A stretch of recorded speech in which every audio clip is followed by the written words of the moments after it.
Most men who are failing aren't failing because of bad luck or lack of talent.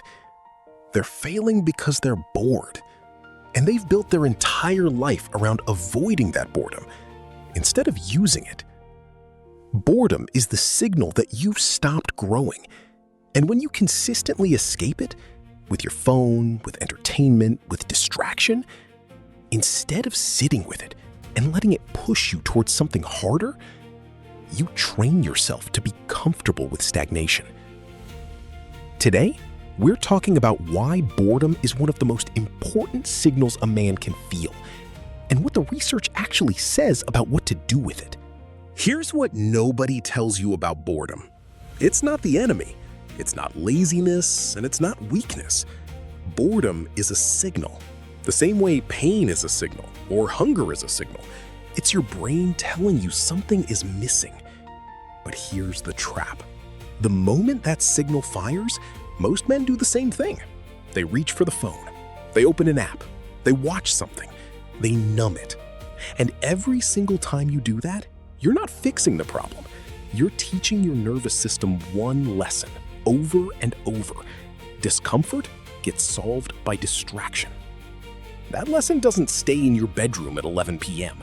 It follows you into your work, into your relationships, into every moment that requires you to sit with something hard long enough to get good at it. The man who can't sit with boredom for 5 minutes is the same man who can't sit with a difficult conversation, a slow business, or a body that hasn't changed yet at week 3.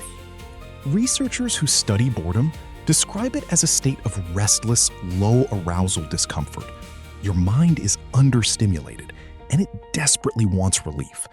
And in a world where relief is one tap away, we've essentially removed the one thing boredom was built to do: push you toward action. Studies on idle time have found something uncomfortable. When people are left alone with their thoughts, with no stimulation, many report it as unpleasant enough that they'd rather do almost anything else, including things they'd normally avoid. That's how strong the pull to escape boredom is. But here's the part that gets skipped. The same discomfort that makes you want to escape is also the exact discomfort that precedes every real breakthrough. Every skill you've ever built, every hard conversation you've ever had, every version of yourself you've ever respected, it started on the other side of a boredom you didn't run from. The men who build something, a body, a business, a skill, a discipline, aren't the men who never feel bored. They're the men who feel it and stay in the chair anyway. Think about the version of you 6 months ago who was stuck. Not stuck because life was hard, stuck because life was comfortable enough to numb through. Every night, the same pattern. Come home, sit down, scroll, sleep, repeat. The boredom was there the whole time. It was never gone. It was just being muted night after night by 45 minutes of short videos that gave you nothing back. Now imagine a different version. Same man, same evening, same restless feeling creeping in around 8 p.m. Except this time, instead of reaching for the phone, he sits with it, uncomfortable, restless, almost itchy. And in that discomfort, something starts to surface. An idea, a question, a pull towards something he's been avoiding. That's not an accident. That's what boredom is for. It's the space where your mind, with nothing else to chew on, starts chewing on the truth. So here's the reframe. Stop treating boredom like a problem to solve. Start treating it like a doorway. Every time you feel that itch to check your phone for no reason, that's not a random impulse. That's your brain telling you it's understimulated and wants to grow. The question is whether you feed it junk or whether you finally give it something worth its attention.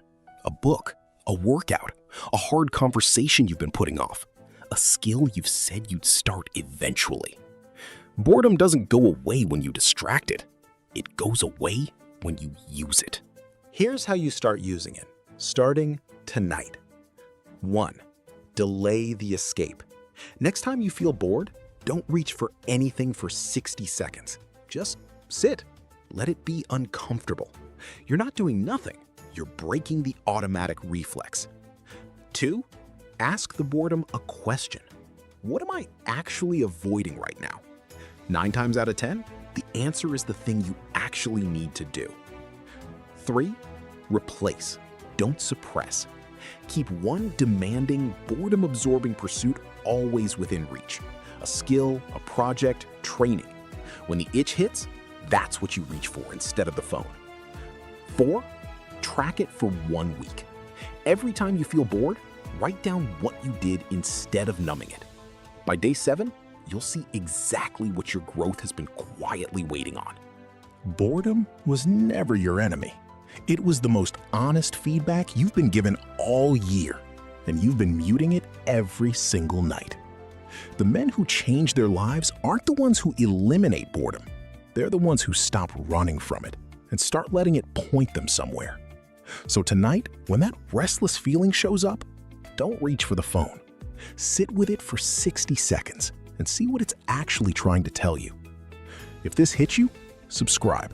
This channel is built for men who are done being comfortable.